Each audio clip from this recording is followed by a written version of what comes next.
November 26, 2004 tsunami வந்து டேட்டில் S. இப்போ இருக்கிறது நாம 2024 இந்த date December 26. So almost 20 years கம்ப்ளீட்டட்ல எஸ். இந்த 20 வருஷத்தில் இந்தியாவில் டிசாஸ்டர் மேனேஜ்மெண்ட்டில் என்னென்ன அப்டேட்ஸ் நடந்திருக்கு, 2004 சுனாமியில் நமக்கு கிடைச்ச லேர்னிங்ஸ் என்ன, அதுலேருந்து நிறைய இம்ப்ரூவ்மெண்ட் ஆகிருக்குமா இல்லையா, அதை பற்றியான ஃபுல் ரிவ்யூ தான் இன்னைக்கு ஃபுல் ஆர்டிக்கல் சயின்ஸ் பேஜில், அகைன் அடுத்த சென்டர் பேஜில் first article, second article, third article, almost எல்லாமே இதை பற்றி தான். அண்ட் நம்ம இது எல்லாத்தையும் பார்க்கறதுக்கு முன்னாடி ஒரே ஒரு அப்டேட்.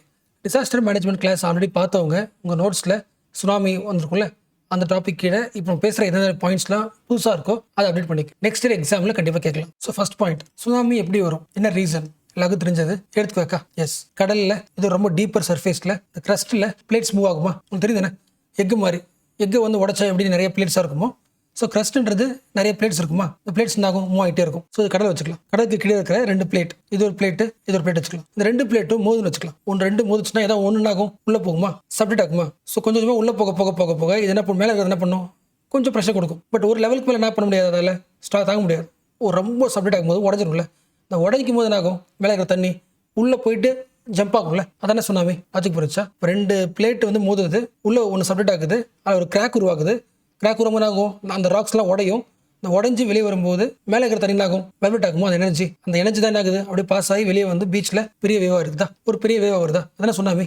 எஸ். அப்போ சுனாமியோட இம்பாக்ட் எதை பொறுத்து இருக்கும், அந்த 2 பிளேட் மோதும் போது ஒரு ராக் உடையுது இல்லை, அங்கே உருவாகிற எனர்ஜி பொறுத்து தானே வேவ் முடிவு பண்ண முடியும். அந்த எனர்ஜி தானே அது குவாக்கா. ஸோ 2004 வந்த அந்த எர்த் குவாக்கோட மேக்னிடியூட் எவ்வளோ, 9.1. இந்த 9.1 அளவுக்கு அந்த குவாக் எந்த பிளேஸ் இருந்துச்சு, கடலுக்கு கீழே தெரியும். எந்த 2 பிளேட் மோதிச்சு, ஒன்று வந்து இண்டோ ஆஸ்திரேலியன் பிளேட் ஒரு பிளேட்டு, இன்னொரு பிளேட் என்னது யூரேஷியன் பிளேட்டா. யூரேஷியன் பிளேட்டோட ஒரு குட்டி பகுதி, என்ன பகுதி, பர்மா மைக்ரோ பிளேட். இந்த பிளேட் டெக்டானிக்ஸ் பற்றி இது வரைக்கும் ஃபர்ஸ்ட் டைம் இப்போ தான் பார்க்குறீங்கன்னா geography UPSC Praxis IAS academy YouTube search பண்ணுங்க. ஜியோமார்ஃபாலஜி பற்றி ஒரு கிளாஸ் இருக்கும். And also Indian geography first class பாருங்க. இந்த எல்லா பிளேட்ஸ் பற்றி டீட்டெயிலாக கிளாஸ் போட்டிருக்கேன், யூடியூப்ல இருக்கு, பார்த்துருங்க. ஸோ கடலுக்கு கீழே 2 பிளேட், பர்மா பிளேட்டும் இண்டோ ஆஸ்திரேலியன் பிளேட்டும் மோதுது. ரெண்டு மோதும் போது இண்டோ ஆஸ்திரேலியன் பிளேட் என்ன ஆகுது, உள்ள சப்டேட் ஆகுது. உள்ள நல்லா மோதும் போது உள்ள போயிட்டே இருக்கு. ஒரு லெவலுக்கு உள்ள போக முடியல, ராக் உடையுது, உடஞ்சி உள்ள விழுது. தனி ஆகும், உள்ள இறங்கி இருக்குமா, உள்ள அப்சர்வ் ஆகிட்டு ரிலீஸ் ஆகுது. சுனாமி வருதா. இந்த ரெண்டும் ஒன்று மோதுது இல்லை, எந்த இடத்துல உருவாச்சு, அந்த எனர்ஜி ரிலீஸ் ஆன பிளேஸ் எது, சுண்டா ட்ரென்ச். இதெல்லாம் ஃபேக்ட் தான், இதுக்கும் டீட்டெயிலுக்கும் விஷயம் கிடையாது. பட் ஓரளவுக்கு இமேஜின் பண்ணுறது. இப்போ சுண்டா ட்ரென்ச்னுங்கிற ஒரு பகுதியில் 2 பிளேட்டு மோதும் போது இண்டோ ஆஸ்திரேலியன் பிளேட் ஆகுது, உள்ள சப்டேட் ஆகுது. உள்ள போயிட்டு ஒரு லெவலுக்கு மேலே சஸ்டன் ஆக முடியல, அந்த எனர்ஜி பிரேக் ஆகி உடையும் போது தண்ணி உள்ள வந்து ரிலீஸ் ஆகுமா எனர்ஜி. எஸ், அந்த எனர்ஜி 9.1 சுனாமியே வெளியே வருது. ஸோ இது வந்து ஒரு நேச்சுரல் ப்ராசஸ். இந்த நேச்சுரல் ப்ராசஸை பார்த்து நாம் எதுக்கு பயப்படணும். இந்த நேச்சுரல் ப்ராசஸோட இம்பாக்ட் வந்து பயங்கர டெட்லியா இருக்குன்றது நமக்கு தெரியாது. அது மட்டும் இல்லாமல் ரொம்ப தூரத்தில் ஏதோ ஒரு இடத்துல எடுத்துக்காக்க வர்றது இந்தியா பாதிக்கும் அப்படின்ற இந்த லாங் டிஸ்டன்ஸ் டிராவல் பண்ணி இந்தியா பாதிக்குன்றது நமக்கு தெரியாது. அதுக்கு புரிஞ்சா ஒரு சுனாமி வரப்போகுதுன்னா அது எந்த அளவுக்கு இம்பாக்ட் ஏற்படுத்தும், அந்த எர்த்குவேக் நம்மளை பாதிப்பு ஏற்படுத்துமா, எந்த விதமான வார்னிங் சிஸ்டமும் 2004 முன்னாடி இல்லை. இந்த வார்னிங் சிஸ்டம் இல்லாததுனால 2,27,000 மக்களோட உயிரை எடுத்திருக்கு. ஸோ இந்தோனேஷியாவிலேருந்து டிராவல் பண்ணி இந்தியன் ஓஷன் வழியா இந்தியா, தமிழ்நாடு, நாகப்பட்டினம் வரைக்கும் சம பாதிப்பா. ஸோ ஃபர்ஸ்ட் லெசன் 2004 சுனாமி நம்ம கொடுத்த லெசன் என்ன, 3 விஷயம். பேசிக்கா டிசாஸ்டர் எப்போ வேணா வரலாம். So preparedness. ஸோ டிசாஸ்டருக்கு ஒரு கண்ட்ரி எப்போதும் ப்ரிப்பேர்டாக இருக்கணும். ஃபர்ஸ்ட் ப்ரிப்பேர்ட் இல்லாதனால லேர்ன் பண்ணிட்டோம். 2வது, ஒரு கண்ட்ரியால மட்டும் இதை சரி பண்ண முடியாது. இந்தோனேஷியாவில் வர்றது இந்தியா பாதிப்பு ஏற்படுத்தும். அப்போ இந்தோனேஷியா கூட என்ன பண்ணுவீங்க, கோஆபரேஷன் இருக்கணும். மீனிங் புரிச்சா, அந்த ஊரில் எர்த்குவேக் வந்துச்சுன்னா அதை மானிட்டர் பண்ணுறாங்களா, அந்த மானிட்டர் பண்ணுற டேட்டாஸ் நமக்கு தேவை. International cooperation. 3வது, இயர்லி வார்னிங் சிஸ்டம் செம்ம ஸ்ட்ராங்காக இருக்கணும். இயர்லியராக வார்னிங் கொடுத்தா முடிஞ்ச அளவுக்கு உயிரிழப்புகளை சரி பண்ண முடியும். ஸோ நமக்கு ஒன்றுமே தெரியலனா கூட இந்த 3 பாயிண்ட்டை மெயின் எழுத முடியும். ஸோ இந்த லெசனோட இந்தியா என்ன பண்ணுது, நிறைய விஷயங்களை உருவாக்குது. தனியாகவே சுனாமி ஜியாலஜி அப்படின்னு தனி ஃபீல்ட் ஆஃப் ஸ்டடியை உருவாக்கியிருக்கு. உலகம் முழுக்க சுனாமி பற்றி ஒரு ஸ்டடியே இருக்குது. என்ன சொல்கிற புரிஞ்சா, 2004 அப்புறம் எல்லா யூனிவர்சிட்டிஸுமே சுனாமி ஜியாலஜி பற்றி படிக்கிறாங்க. சுனாமினால என்ன இம்பாக்ட் ஏற்படுத்தும், அதோட காசஸ் என்ன, அதுக்கான டிசாஸ்டர் ப்ரிப்பேர்னஸ் என்ன சொல்லிட்டு தனியாகவே படிக்கிறாங்க. 2வது, டெக்னாலஜிக்கல் அப்டேட். டெக்னாலஜி வழியா எல்லா முக்கியமான ஏரியாஸ் இருக்குல்ல, ஜோன், அதை வந்து ஜிபிஎஸ் வச்சுக்கிட்டு மானிட்டர் பண்ணுறோம். மீனிங் புரிச்சா, with the help of GPS technology we are monitoring. So India முழுக்க மானிட்டரிங் ஸ்டேஷனை போடுறோம், முக்கியமாக அந்தமான் நிக்கோபார், அதனால் நியர்பை இருக்கு. ஸோ மெயின்ஸ் எக்ஸாமில் சுனாமி பற்றி கேட்டாங்கன்னா கண்டிப்பாக நீங்கள் எழுத வேண்டியது இந்தியாவுடைய முக்கியமான achievement 2007 Indian tsunami early warning centre ITEWC under the ministry of earth மினிஸ்ட்ரிக்கு கண்ட்ரோல் ஒர்க் பண்ணுற ஒரு சென்டர். ஸோ சுனாமி வந்துச்சுன்னா அது ரொம்ப இயர்லியராக நம்ம வார்னிங் கொடுக்குற ஒரு சென்டர் உருவாக்கியாச்சு. இது கூடவே ஓஷன் மானிட்டரிங் சிஸ்டம்னு ஒன்று பண்ணுறாங்க. அதாவது இந்தியன் ஓஷன் சொல்கிறாங்களே, இந்த ஓஷனை ரியல் டைமில் மானிட்டர் பண்ணுற மாதிரி. ஃபார் எக்ஸாம்பிள் எவ்ரி 10 minutes என்ன நடக்குது அப்படின்னு ரியல் டைம் மானிட்டர் பண்ணுறதுக்கு ஒரு சிஸ்டம் இருக்குது. நீங்கள் புரிஞ்சா? அதாவது இந்தியாவுக்கு வச்சுக்கலாம், கடல் இருக்கா, இப்போ இந்தியா சுற்றி கடல் சுற்றி இருக்கிற எல்லா கண்ட்ரீஸையும் என்ன பண்ணுறோம், டேட்டாஸ் வாங்கிட்டு அங்கே ஏற்காக வருதா, ஏற்காக வந்துச்சுன்னா 10 minutes நமக்கு என்ன வந்துடும், இன்ஃபர்மேஷன் வந்துடும். சரி, ஆக்சுவலாக இந்த மாதிரி ஒரு மானிட்டரிங் சிஸ்டம் வந்து குளோபல் லெவலில் USA, ஜப்பான், சிலி, ஆஸ்திரேலியா, இப்போ இந்தியா, மொத்தமாக 5 கண்ட்ரீஸ் தான் சுனாமி மானிட்டர் பண்ணுறதுன்னு ஒரு இயர்லி வார்னிங் சென்டர் சிஸ்டம் எல்லாம் வச்சிருக்கு. இன்னொரு முக்கியமான அப்டேட், மோஸ்ட்லி ஒரு நியூக்ளியர் ரியாக்டர் இருக்குல்ல, நியூக்ளியர் பவர் பிளான்ட், அது மோஸ்ட்லி எங்கே இருக்குன்னா கடற்கரை பக்கத்தில் இருக்கும். அப்போ இங்கே சுனாமி வந்துச்சுன்னா கண்டிப்பாக எங்கே பாதிப்பு ஏற்படுத்தும், நியூக்ளியர் ரியாக்டருக்குள்ளே தண்ணி போயிடும், ஒரு லீக்கேஜ் உருவாக்கும், ரேடியேஷன் அதிகமாகும். கரெக்டாக அது ஒரு பெரிய எக்ஸாம்பிள். 2004 அப்புறம் 2011 ஜப்பான்ல வந்த ஏர்த்துக்குவாக்கு என்னாச்சு, கடல் தண்ணி முழுக்க ஃபுகுஷிமா நியூக்ளியர் ரியாக்டருக்குள்ள போயிடுச்சு, லீக்கேஜ் ஆயிடுச்சு. இதே மாதிரி கல்பாக்கம்ல இருக்கிற நியூக்ளியர் ரியாக்டர் பாதிப்பு ஏற்படுமா, ஸோ இதை இம்ப்ரூவ் பண்ணணும். ஸோ இது எல்லாம் தான் டெக்னாலஜிக்கல் அப்டேட். அண்ட் சேம் இந்த ஆர்டிக்கல் இன்னும் 2 கீவேர்ட் கொடுத்துருக்காங்க. இந்த 2 கீவேர்டு பார்க்கலாம். ஃபர்ஸ்ட் வந்து ஸ்லோ ஸ்லிப். ஸ்லிப்னா புரியுதா, நீ நடந்து போறீங்க கீழே விழுவீங்களா, ஸ்லிப் தானே. அது ஜென்ரலாகவே ஏர்த்தோட மூவ்மெண்ட் இருக்கும்ல, டெக்டானிக் மூவ்மெண்ட். இது ஒரு பிளேட், இது ஒரு பிளேட், 2 மூவ் ஆகுது, ரொம்ப ஸ்லோ மூவ் ஆகும், ஸ்லோ மூவ்மெண்ட். இது ஃபர்ஸ்ட் ஸ்டெப். மோதிக்கிச்சு, அந்த ப்ரெஷர் உருவாயிடுச்சு, சுனாமி வரும்ல, ஏர்த்காக வரும்ல, அப்போ மூவ்மெண்ட் எப்படி இருக்கும், ஃபாஸ்ட்டாக இருக்கும். இந்த ஸ்லோ மூவ்மெண்ட்டுக்கும் எண்டு ஃபாஸ்ட் மூவ்மெண்ட்டுக்கு நடுவில் அந்த 2 பிளேட்டு உள்ள வந்து மோதுதில்ல, மோதும்போது ஃபர்ஸ்ட் ஆகும், இந்த கிரஸ்ட் உடையும்ல, ஸ்லிப் ஆகும்ல, கிரஸ்ட் இந்த ராக்கு உடையும்ல, அந்த ஸ்லிப் ஆகும்போது நமக்கு ஓரளவுக்கு மூவ்மெண்ட் தெரியும், அது பேர் ஸ்லோ ஸ்லிப். இதை மானிட்டர் பண்ணணும், pre monitoring the slow slip. For example 2004 tsunami அப்போ சவுத் அந்தமான்ல இந்த ஸ்லோ ஸ்லிப் இருக்குல்ல, அதை வந்து சயின்டிஸ்ட் நோட் பண்ணியிருக்காங்க. அப்போ என்ன பண்ணணும், குளோபல் லெவலில் ஓஷன் கீழே எங்கெல்லாம் சப்டக்ஷன் ஜோன் இருக்கோ அந்த ஜோனை மானிட்டர் பண்ணணும். ஸ்லிப்புக்கு என்ன பண்ணணும், அப்சர்வ் பண்ணணும். இந்த பாயிண்ட்டும் அந்த ஆர்டிகல் கொடுத்துருந்தாங்க. 2வது கீவேர்டு அந்த ஆர்டிகல் போடுது, ஒரு method name at water clover method. இப்போ இந்தோனேஷியாவில் எர்த்குவேக் ஒரு நம்ம எப்படி தெரியும், 2004 வந்ததுனால மேபி அடுத்த ஒரு 10 yearsல வரலாம், யோசிக்க முடியுதுல்ல. அப்போ இங்கே இயர்லி வார்னிங் சிஸ்டம் பண்ணிலாம் வச்சிடலாம். பட் உலகம் முழுக்க எந்தெல்லாம் எர்த்குவேக் வரும் லாஜிக் போடுதா, இந்தியா வச்சுக்கலாம். இந்தியாவில் இந்த பகுதியில் ஒரு 1000 வருஷத்துக்கு முன்னாடி எர்த்குவேக் வந்திருக்கா இல்லையா அப்படி தெரிஞ்சுட்டு என்ன பண்ண முடியும், அந்த இடத்த என்ன பண்ணலாம், அப்சர்வ் பண்ணலாம்ல. பண்ணி புரிஞ்சா 2004 வந்த டிசாஸ்டர் வச்சுக்கிட்டு இப்போ லேர்ன் பண்ணிட்டு என்ன பண்ணுறோம், ஓரளவுக்கு இந்தியன் வருஷம் மானிட்டர் பண்ணுறோம். இந்த மாதிரி எந்தெந்த பிளேஸில் வரதுக்கு சான்ஸ் இருக்குது, எதுல சான்ஸ் இருக்குது, ஒரு 1000 வருஷத்துக்கு முன்னாடி வந்துருந்துச்சுன்னா திருப்பி 1000 வருஷத்துக்கு என்ன ஆகும், ரிப்பீட் ஆகும்ல. இப்போ அந்த காலத்தில் ஏன்ஷியன்ட் டைம்லையும் எர்த்குவேக் இல்லை சுனாமி வந்துருந்துச்சுன்னா அதை தரையும் எப்படி இருக்கும், அதுக்கான மெத்தட் தான் அட் வாட்டர் கிளவர் மெத்தட். ரொம்ப சிம்பிள். எக்ஸாம்பிள் அமெரிக்கா வச்சுக்கலாம். இது அமெரிக்காவோட வெஸ்டர்ன் பகுதி. இந்த சைடு அனலைஸ் பண்ணி பார்க்கும்போது சில இடத்துல இருக்கிற மரங்கள் இருக்குல்ல, அந்த மரங்கள் மட்டும் ரொம்ப டேமேஜ் ஆன மாதிரி இருக்கு, இறந்து போய் கிடக்குது. இந்த ஃபுல் ஏரியாவில் சில பகுதியோட மரங்கள் மட்டும் ரொம்ப இறந்து போய் கிடக்குது, டேமேஜ் ஆகி கிடக்குதுன்னா ஒரு 1000 வருஷத்துக்கு முன்னாடி மேபி எர்த்குவேக் வர்றதுக்கு வந்திருக்க சான்ஸ் இருக்கு. ஸோ இந்த ஃபார்முலா வச்சுக்கிட்டு கண்டுபிடிக்கும் போது வாஷிங்டன் இருக்குல்ல, அமெரிக்காவோட வாஷிங்டன் கோஸ்ட்ல ஒரு 1000 வருஷத்துக்கு முன்னாடி எர்த்குவேக் வந்திருக்கு. ஸோ எல்லா ஊர்லையும் இந்த மெத்தட் பயன்படுத்தலாம், at water clover method. And technology based நம்ம தெரிஞ்சுக்க வேண்டிய லாஸ்ட் முக்கியமான பாயிண்ட் நம்ம ஆல்ரெடி பார்த்துருக்கோம், டாட் system, deep ocean assessment and reporting the tsunami. So deep ஓஷனில் போயிட்டு அசஸ் பண்ணி அந்த ரிப்போர்ட்டை எல்லா கண்ட்ரிக்கும் அனுப்பும். இதை பற்றி சுனாமி பற்றி டாட் ஓரளவுக்கு புரிஞ்சு முடிஞ்சல. இது ஓஷன். கீழே பார்த்தோம்ல, கிரஸ்ட்ல பார்த்தோம்ல, கிரஸ்ட்ல தானே என்ன ஆகும், 2 பிளேட்டு மூவ் ஆகும், உள்ள வந்து சப்ரேட் ஆகும். அப்போ என்ன ஆகுது, உடையும் போது ப்ரெஷர் உருவாகும்ல, அந்த ப்ரெஷர்ல ஏதாவது சேஞ்ச் நடக்குதா, வழக்கமாக ஓஷன்ல கீழே இருக்கிற ப்ரெஷர்ல ஏதாவது ஒரு பிளேட் என்ன ஆகும், சப்டெக்ட் ஆச்சுன்னா என்ன ஆகும், ப்ரெஷர் அதிகமாகுமா. அந்த ப்ரெஷர் ஏதாவது சேஞ்ச் ஆச்சுன்னா உடனடியாக இங்கே என்ன வச்சிருப்பாங்க, நிறைய கடல் முழுக்க நிறைய சுனாமி மீட்டர் வச்சிருப்பாங்க. சுனாமியை தெரிஞ்சுக்கிறதுக்கான மீட்டர். விளக்கமே தெரியும், சுனாமியோட ஃபர்ஸ்ட் ஆரிஜின் பண்ணது 2 பிளேட்டு மோதும் போது அங்கே ஒரு ப்ரெஷர் உருவாகும். அந்த ப்ரெஷர் சேஞ்ச் ஆச்சுனாலே என்ன பண்ணிடும், இந்த சுனாமீட்டர் டைரக்டா ஸ்பேஸ்ல இருக்கிற இன்சாட் சேட்டலைட்டுக்கு அந்த ரிப்போர்ட் அனுப்பிடும். ப்ரெஷர்ல சேஞ்ச் ஆயிருக்குன்ற இன்ஃபர்மேஷன் அனுப்பினதுக்கு அப்புறம் இன்சாட் என்ன பண்ணும், சேட்டலைட் எல்லா சுனாமி வார்னிங் சென்டருக்கும் மெசேஜ் அனுப்பிடும். ஸோ அப்போ சீக்கிரமா சுனாமி வரப்போகுதுன்றது என்ன பண்றோம், இயர்லியாவே கண்டுபிடிச்சிடும். எனக்கு புரியுதா, ப்ரிவென்ஷன் வேற ப்ரெடிக்ஷன் வேற. நம்ம என்ன பண்றோம், ப்ரெஷர் மாறுது, சுனாமி வரதுக்கு வாய்ப்பு இருக்கு, அப்படி என்ன பண்றோம், முடிஞ்ச அளவுக்கு ப்ரெடிக்ட் பண்ணிடுறோம். அதுக்கு ஹெல்ப்ஃபுல்லா இருக்கிறது இந்த டாட் system. So tsunami warning centre என்ன பண்ணும், அந்த இன்ஃபர்மேஷன் கலெக்ட் பண்ணிட்டு சுனாமி வரும்போது அனலைஸ் பண்ணதுக்கப்புறம் மக்கள் என்ன பண்ணுவாங்க, ஒரு வார்னிங் எடுத்துருவாங்களா. ஸோ இந்த warning system is the part of the Sendai framework. இப்போ ஜஸ்ட் இந்த ஒரு வார்னிங் சிஸ்டம் என்ன பண்ணுது, எல்லா கவர்மெண்ட் ஏஜென்சிஸும் ப்ரிப்பேர்டாக வச்சுக்கல. எஸ். அண்ட் லாஸ்ட்டாக பார்க்க போகிற இன்னொரு 6 முக்கியமான பாயிண்ட் என்னை பொறுத்த வரைக்கும் இது வரைக்கும் பார்த்துறதுலாம் முக்கியம் தான், பட் அதை விட இது மோஸ்ட் இம்பார்ட்டன்ட். 2004 சுனாமிலிருந்து நம்ம லேர்ன் பண்ணிக்கிட்ட 6 முக்கியமான லெசன்ஸ். ஃபர்ஸ்ட் பாயிண்ட், ஒரு கடல் இருக்குன்னா அதனால வருதுன்னா மக்களை ஈஸியாக சேஃப்கார்ட் பண்ணுறது ஃபர்ஸ்ட் வந்து நேச்சுரல் பேரியர்ஸ் தான். இந்த நேச்சுரல் பேரியர் யாரு, மேங்க்ரோவ்ஸ். சுனாமி டைமில் இந்த மேங்க்ரூவ்ஸ் நிறைய மக்களோட உயிரை காப்பாற்றிருக்கு, இந்த வேவோட எனர்ஜியை கண்ட்ரோல் பண்ணியிருக்கு. ஸோ கோஸ்டல் ஃபாரஸ்ட்டை அதிகமாக்கணும், அதாவது மேங்க்ரூவ்ஸ் ஃபாரஸ்ட்டை எவ்வளோ திக்காக உருவாக்குறோமோ அந்த அளவுக்கு நேச்சுரல் பேரியராக நமக்கு ஹெல்ப்ஃபுல்லாக இருக்கும் against the waves. Yes. So இது வந்து நம்ம லேர்ன் பண்ண லெசன். ஓகேவா. பட் என்ன ஆகுது, அடுத்த ஒரு 20 இயர்ஸில் இந்த மேங்க்ரூவ்ஸ் ஃபாரஸ்ட் என்ன பண்ணல, விட்டு வைக்கல, அங்கேயும் ஃபார்மிங் பண்ணுறோம். ஷ்ரிம்ப் ஃபார்ம்னு தெரியும்ல. எஸ், மேங்க்ரூவ்ஸ் காடுக்குள்ளே இதை வளர்த்து என்ன பண்ணுறோம், சாப்பிட்றதுக்கு எக்ஸ்போர்ட் பண்ணுறதுக்கு யூஸ் பண்ணிட்டு இருக்கோம். இது ஒன்று.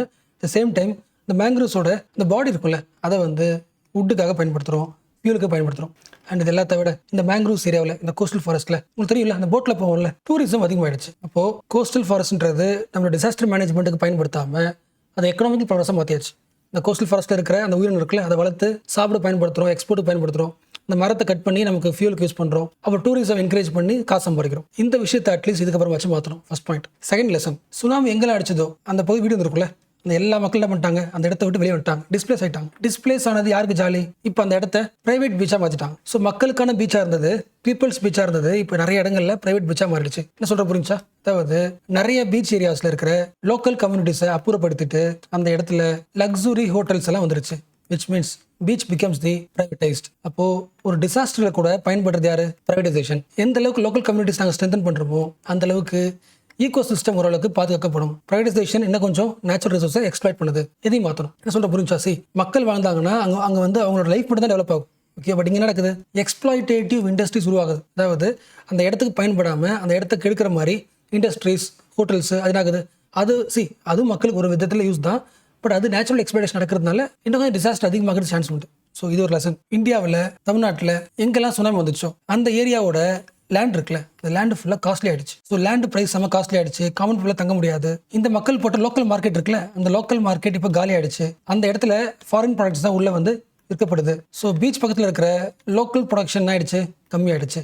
அங்கே ஒரு எக்கானமி லாஸ் ஆயிருக்கு. At the same time privatisation வந்ததுனால இப்போ இந்த இடத்துல நடக்கிற ஃபிஷிங் வந்து மெக்கனைஸ்டாக மாறிடுச்சு. மெக்கனைஸ்டு ஃபிஷிங் சொல்லலாம், இல்லை ஓவர் ஃபிஷிங் சொல்லலாம். ஸோ அகைன் எக்ஸ்ப்ளாய்டேஷன் இன்னும் அதிகமாகுது. அண்ட் ஃபோர்த் இம்பார்ட்டன்ட் பாயிண்ட், இது மோஸ்ட் இம்பார்ட்டன்ட், எல்லா டிசாஸ்டர் அப்போ நடக்கிறது. டிசாஸ்டர் அப்போ ரெஸ்கியூ பண்ணுவாங்களே, ரிலீஃப் பண்ணுவாங்களே, அந்த ரிலீஃப் என்ன பண்ணுதுன்னா இன்னும் கொஞ்சம் இன்இக்வாலிட்டியை அதிகமாக்கி விட்டுருது. என்ன சொல்ற புரிஞ்சா, இந்த ஊரில் சுனாமி வந்துருச்சு, டிசாஸ்டர், இங்கே மக்கள் வாடுறாங்க. ஓகேவா, கவர்மெண்ட் ரிலீஃப் பேக்கேஜை கொடுத்துருச்சு, அது காசு கொடுத்துருக்கு, எல்லா பெனிஃபிட் கொடுத்துருக்கு. இது இந்த மக்களை போய் சேரணும். கரெக்டாக எல்லா மக்களும் போய் சேருமா, சேராது. ஒருவேளை இந்த டிசாஸ்டர் வந்து ஸ்ரீலங்கா நடக்க வச்சுக்கலாம், ஸ்ரீலங்காவில் டிசாஸ்டர் வச்சுக்கலாம். அப்போ அந்த ஊரில், இந்த பகுதியில் எந்த மக்களுக்கு இந்த ரிலீஃப் பேக்கேஜ் போய் சேராது. நீங்கள் தமிழ் மைனாரிட்டியாக இருந்தால் உங்களுக்கு கிடைக்காது. மீனிங் புரிஞ்சா, ஸ்ரீலங்காவில் சிங்கிள்ஸ் தான் அதிகம், அங்கே தமிழ் மைனாரிட்டி. அப்போ டிசாஸ்டர் ரிலீஃப் அப்போ கூட அந்த ஊரில் யார் வீக்கர் செக்ஷனோ, யார் மார்ஜினல் கம்யூனிட்டிஸோ அவங்களுக்கு என்ன கிடைக்காது, எய்டு கொண்டு கொஞ்சம் கிடைக்காது. அது புரிஞ்சா, ஆல்ரெடி வீக்கர் செக்ஷன், ஆல்ரெடி அவங்க போகிறவங்க. அப்போ டிசாஸ்டர் வந்துச்சுன்னா இன்னும் கொஞ்சம் எக்ஸ்ட்ரீம் போர் ஆகிடுவாங்க.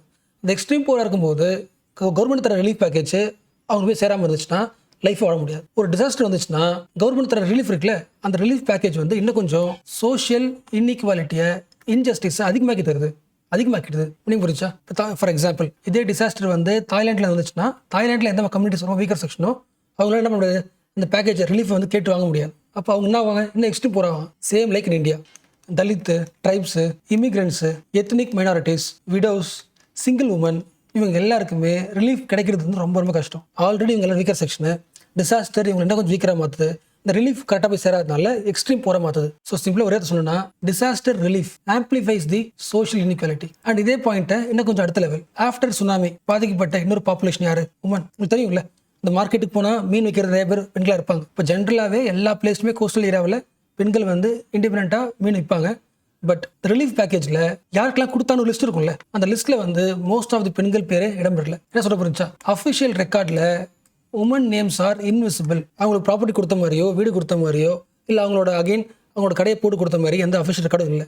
விச் மீன்ஸ் என்ன அர்த்தம், அந்த ஊரில் மோஸ்ட்லி இந்த ரிலீஃப் லிஸ்ட் ரெடி பண்ணிப்பாங்களே, அதை ப்ரிப்பேர் பண்ணது மோஸ்ட்லி யாரு, மென். ஸோ மேல் ப்ரிப்பேர்டு லிஸ்ட்டாக இருக்கிறதுனால உமனோட பேர் அதிகமாக இல்லை. அண்ட் லாஸ்ட் முக்கியமான பாயிண்ட், ஒரு டிசாஸ்டர் சரி பண்ணுறதுக்கு, ரிலீஃப் பண்ணுறதுக்கு ஒவ்வொரு ஊருக்கு என்ன வரும், கவர்மெண்ட் ஏஜென்சி வருமா. அந்த ஏஜென்சி ரிலீஃபை எப்படி தரலாம், இந்த கவர்னன்ஸ் எப்படி சரி பண்ண முடியும், வீடியோ எடுத்து தரலாமா, ஸ்ட்ராங்காக வந்து திரும்பி வராத மாதிரி ஒரு நெட்வொர்க் உருவாக்கலாமா, இந்த எல்லா முடிவுகளும் யாருக்கு ஹெல்ப் பண்ணும், எல்லா முடிவும் கவர்மெண்ட் எடுக்குது. கவர்மெண்ட் எடுக்கிற முடிவு, வராங்களோ ஏஜென்சி, கவர்னன்ஸ் வராங்களே, கவர்மெண்ட் ஆஃபீஸர்ஸ், அவங்க எடுக்கிற முடிவு எல்லாமே டிக்டேட்டர்ஷிப்பாக இருக்குது. ஆல்ரெடி அந்த லோக்கல் ஊர்லேயே லோக்கல் கம்யூனிட்டிஸ் உருவாக்குன அட்மினிஸ்ட்ரேட்டிவ். ஃபார் எக்ஸாம்பிள் குப்பம் வச்சுக்கலாம். குப்பம் இருந்துச்சுன்னா குப்பம்ல மோஸ்ட்லி எல்லா முடிவுகளும் எல்லாரும் சேர்ந்து இருப்பாங்க. அதாவது நாம் ஒரு பாயிண்ட் சொல்லுவோம், இன்னொரு ஒரு பாயிண்ட் சொல்லுவாங்க, டிஸ்கஷன் நடக்கும். அது புரிஞ்சா, நம்ம ஒட்டுமொத்த கண்ட்ரியில் ஓட்டு போடுறது மட்டும் டெமோக்ரஸி. கரெக்டாக ஓட்டு போட்டால் டெமோக்ரஸி. பட் ஓட்டு போட்டதுக்கு அப்புறமும் எந்த முடிவு எடுத்தாலுமே டிஸ்கஷன் நடக்கும். இது பண்ணலாமா, யாருக்கு பண்ணலாமா டிஸ்கஷன் நடந்து முடிவெடுப்பாங்க. ஸோ அந்த அளவுக்கு ஆக்டிவ் டெமோக்ரஸி இருக்கிற குப்பத்துக்குள்ள என்ன பண்ணலான்னு கேட்காம கவர்மெண்ட் ஏஜென்சி உள்ள வந்து அவங்களுக்கு தேவையானதை பண்றாங்க. இந்த சிஸ்டம் மாற்றணும். ஸோ லோக்கல் கம்யூனிட்டிஸ் உருவாக்குன அந்த டெமோக்ராட்டிக் கவர்னன்ஸ் இருக்குல்ல,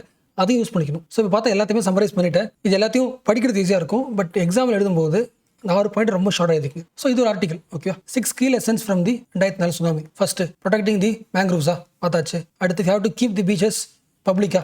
okay. Third point, tsunami widened the inequalities. Local livelihood என்ன ஆயிடுச்சு, லாஸ் ஆயிடுச்சு. மெக்கனைஸ்டு ஃபிஷிங், ஓவர் ஃபிஷிங் இதெல்லாம் அதிகமாகிடுச்சு. அடுத்து, ரிலீஃப் எஃபோர்ட் என்ன ஆகுது, it exaggerates the inequalities. Already இருக்கிற டிஸ்கிரிமினேஷன், எக்ஸ்க்ளூஷன் கொஞ்சம் என்ன பண்ணுது, ரிலீஃப் எஃபோர்ட் அதிகமாக்கி விட்டுருது. ஸோ நெக்ஸ்ட் டைம் ஒரு டிசாஸ்டர் வந்துச்சுன்னா ரிலீஃப் வரும்போது labours, Dalits, tribes, immigrants, widows, single women இவங்க எல்லாருக்குமே ரிலீஃப் எஃபோர்ட் ஃபர்ஸ்ட் போயிடும். Next point, gender insensitive relief. The relief was based on the list prepared by the male dominated panchayats, further excluding the women. So prioritise the women's livelihood needs. இது லாஸ்டா, respect the local institutions, empower the communities. Coastal communities like fishing villages, kuppams operate through active debate, not through traditional action. So improve the local capacities. So இந்த 6 point வந்து ஒரு தனி article. So almost இது முடிச்சாச்சு. லாஸ்ட்டாக இன்னொரு article. என்ன ஆர்டிகல்னா உங்களுக்கு தெரிஞ்சது தான், டிசாஸ்டர் மேனேஜ்மெண்ட்டை இன்னும் கொஞ்சம் எப்படி இம்ப்ரூவ் பண்ணலாம். ஆல்ரெடி டிசாஸ்டர் மேனேஜ்மெண்ட் ஆக்ட் 2005 இருக்கு, கரெக்டா? எஸ். இன்னும் கொஞ்சம் அந்த ஆக்டை இம்ப்ரூவ் பண்ணுறதுக்கு சில பாயிண்ட்ஸ் ஆட் பண்ணிட்டாங்க. அது பில்லாக இருக்குது. டிசாஸ்டர் மேனேஜ்மெண்ட் பில் 2024 ஒரு பில்லாக இருக்குது. பட் அந்த பில் வந்து அந்த அளவுக்கு பாசிட்டிவாக இல்லை. அதுலேயும் ஒரு 3 நெகட்டிவ் இருக்குது. நான் பார்த்தோம்ல, பார்ட்டிசிபேட்டரி கவர்னன்ஸ் அது வந்து சுத்தமாக இல்லை, அக்கௌண்டபிலிட்டி குறைஞ்சிருக்கு, எஃபிஷியன்சி வீக்காக இருக்குன்றது ஒரு ஆர்டிகளோட பாயிண்ட் ஆஃப். ஸோ அந்த ஆர்டிக்கலில் டிசாஸ்டர் மேனேஜ்மெண்ட் பில் இருக்கிற நெகட்டிவ்ஸை ஒரு 4-5 பாயிண்ட் சொல்லியிருக்காங்க, அதையும் பார்க்கலாம். ஸோ டிசாஸ்டர் மேனேஜ்மெண்ட் பில் 2024 இருக்கிற சில முக்கியமான சேலஞ்சஸ். அதில் ஃபர்ஸ்ட் பாயிண்ட், செமான்டிக்ஸ். மீனிங் புரிஞ்சா? அதாவது அந்த பில்லோட ரூல்ஸ்லாம் இருக்குல்ல, அந்த ரூல்ஸோட லாங்குவேஜ் இருக்குல்ல, இந்த லாங்குவேஜ் கிளாரிட்டியாக இல்லை. அப்போ ஒரு டாக்குமெண்ட் எடுக்கிறீங்க, அந்த டாக்குமெண்டோட லாங்குவேஜை அனலைஸ் பண்ணுறோம்னா அது பேர் செமாட்டிக்ஸ் சொல்லுவாங்க. ஃபார் எக்ஸாம்பிள், ஒரு டிசாஸ்டர் வருதுன்னா யார் அதை சூப்பர்வைஸ் பண்ணணும், சூப்பர்விஷன். அடுத்து யார் வந்து டேரக்ஷன்ஸ் வரணும், டேரக்ஷன்ஸ். இதெல்லாம் கிளியர் வேர்ட்ஸ். இந்த வார்த்தை பயன்படுத்தாம மானிட்டர், கைட்லைன்ஸ் இந்த வேர்ட்ஸ் யூஸ் பண்ணிருக்காங்க. டிஃபரன்ஸ் புரியுதா? மானிட்டர் அர்த்தம் டிசாஸ்டர் வருதுன்னா இல்லை வரப்போகுதுன்னா அப்சர்வேஷன் அர்த்தம், அப்சர்வ் பண்றது. ஸோ என்ன வந்து அப்சர்வ் பண்ண விட்டுருக்காங்க, நான் அப்சர்வ் பண்றேன், அவ்வளவுதான். அதை விட ரெஸ்பான்சிபிலிட்டி எப்போ அதிகமாக இருக்கும்னா, நான் தான் அதோட சூப்பர்வைசர்னா எனக்கு ரெஸ்பான்சிபிலிட்டி அதிகம். அப்போ ரொம்ப கிளியர் வேர்ட்ஸாக யூஸ் பண்ணாம ரொம்ப வேக் வேர்டாக யூஸ் பண்ணிருக்காங்க. மீனிங் புரிஞ்சா? உங்க வீடு வந்து ஃப்ளட்ல முழுகுது, ஓகே, அப்போ அடுத்து என்ன பண்ணலாம் அப்படின்னு கைட்லைன்ஸ், அதாவது ஒரு டாக்குமெண்ட்டை பார்த்து முடிவு பண்ண முடியுமா? முடியாதுல்ல. டேரக்ஷன் தரணும். டேரக்ஷன் தரதுக்கு ஒரு ஆள் இருக்கணும்ல. இது கிளியர் வேர்டு. கைட்லைன்ஸ்ன்றது ஒரு ஜென்ரலைஸ்டு வேர்டு. ஸோ செமெண்டிக் லெவல்லே ப்ராப்ளம் இருக்குன்னு சொல்கிறாங்க. செகண்ட் பாயிண்ட், ரொம்ப முக்கியமானது, ஒரு ஊரில் ஃப்ளட் வந்தாலும் சரி, எந்த டிசாஸ்டர் வந்தாலும் அந்த ஊரில் மாட்டிப்பாங்கல்ல மக்கள். அந்த மக்களை ஃபஸ்ட்டு சேஃப்கார்ட் பண்ணுறது யார்? Local communities. அங்கே அந்த ஊரில் இருக்கிற மக்கள் தான் என்ன பண்ணுவாங்க, பக்கத்து வீட்டில், எதிர் வீட்டில் ஓடி போய் ஹெல்ப் பண்ணுறது லோக்கல் கம்யூனிட்டிஸ் தான். இந்த லோக்கல் கம்யூனிட்டிஸோட ரோலை வந்து ரெகக்னைஸ் பண்ணப்படல இந்த ஆக்டில்.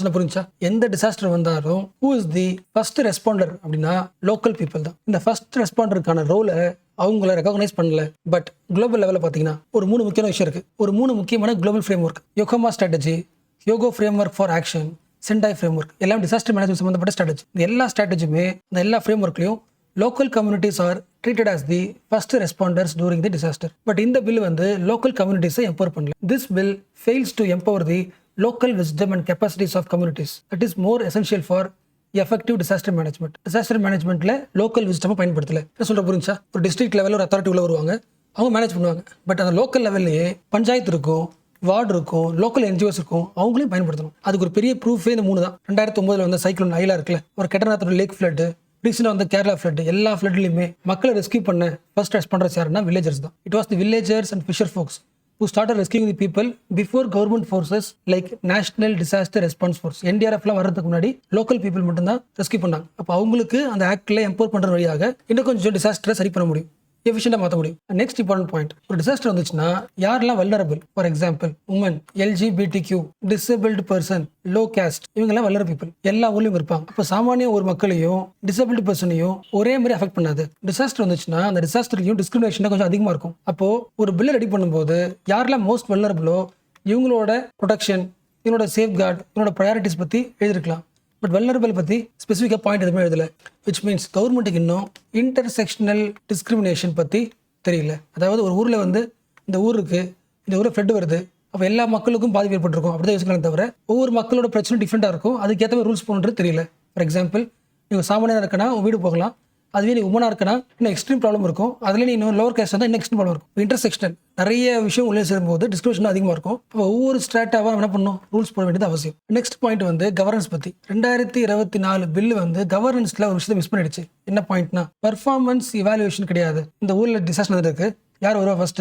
டிஸ்ட்ரிக்ட் லெவல் ஆஃபீஸர் வருவார். அவரோட ஒர்க் எப்படி இருக்கு அப்படின்னு இவாலுவேட் பண்ற மெக்கானிசம் எதுவுமே ஆட் பண்ணல. அப்போ எப்போ வந்து இவாலுவேஷன் இல்லையோ, ஃபார் எக்ஸாம்பிள் இந்த டிஸ்ட்ரிக்ட்டுக்கு இவ்வளோ காசு அலோகேட் பண்ணிருக்காங்கன்னு ஒரு ஃபண்ட் வந்துச்சுன்னா அந்த ஃபண்டு வந்து எல்லா மக்களுக்கும் ரீச் ஆயிருக்கா, இவர் பிரிச்சு கொடுத்துருக்காரா அப்படின்னு இவரை என்ன பண்ணும், இவரோட பர்ஃபார்மன்ஸை இவாலுவேட் பண்ணுவோம்ல, அந்த இவாலுவேஷன் கிடையாது. என்ன சொல்ல புரிஞ்சா, ஒவ்வொரு டிஸ்ட்ரிக்ட் ஆஃபீஸரோட பெர்ஃபார்மன்ஸையும் இவாலுவேட் பண்ணுவாங்க அப்படின்னு ரூல் இருந்துச்சுன்னா அவர் என்ன பண்ணுவார், ஸ்டார்டிங்லேருந்தே ஒர்க் பண்ணுவார். என்ன சொல்ல புரிஞ்சா, டிசாஸ்டர் வரதுக்கு முன்னாடி ப்ரிப்பேர்டாக இருப்பார். இல்லைனா அவர் பேர் கெட்டு போயிடுன்ற பயம் இருக்கும்ல. எஸ், அந்த இவாலுவேஷன் இல்லாதனால அவர் என்ன சொல்கிறாரு, நாங்கள் ட்ரை பண்ணோம், ஒர்க் அவுட் ஆகலை. அது ஒன்று. ரெண்டாவது, அவங்க ரோலே கம்மியாகுன்னு சொல்கிறாங்க. அவங்க என்ன பண்ணிடுறாங்க, அந்த ஊரில் யாராவது என்ஜிஓ வந்தாங்கன்னா, இப்போ என்ஜிஓஸ், ஃபிலாந்த்ரோபிஸ்ட் அவங்க பண்ணுற ஹெல்ப் இருக்குல்ல, அந்த ஹெல்ப்லேயே ஓரளவுக்கு மேனேஜ் ஆகிடுது.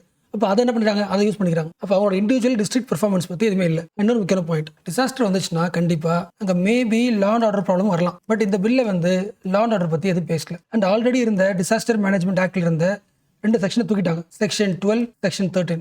இதை பற்றி பேசுது, ஒரு விக்டிம் இருக்காங்கன்னா அந்த விக்டிமுக்கு குறைஞ்சபட்சம் என்ன ரிலீஃப் கொடுத்துடணும், what is the minimum relief standard, அந்த மினிமம் ஸ்டாண்டர்ட் ரெக்குவயர்மெண்ட்டை தூக்கிட்டாங்க. இது ஒன்று. அடுத்து உங்களுக்கு தெரியும், டிசாஸ்டர் வந்துச்சுன்னா அந்த 1 மாதம் 2 மாதம் வேலைக்கு போகிறது கஷ்டம், சாப்பாடு கஷ்டம். அப்போது ஒருவேளை அந்த வீட்டில் அந்த ஊரில் இருக்கிற மக்கள் வந்து லோன் வாங்கியிருந்தாங்கன்னா அந்த லோனுக்கு கட்டுறதுக்கான டைம் இருக்கும்ல, அதை எக்ஸ்டெண்ட் பண்ணலாம்ல. லோன் ரீபேமெண்ட் ரிலீஃப் இருக்குல்ல, எஸ், அதுதான் செக்ஷன் 13. அந்த பாயிண்ட்டு தூக்கிட்டாங்க. இதுலேயே இன்னொரு செக்ஷன் இருக்குங்க, செக்ஷன் 19 ஒன்று இருக்குது.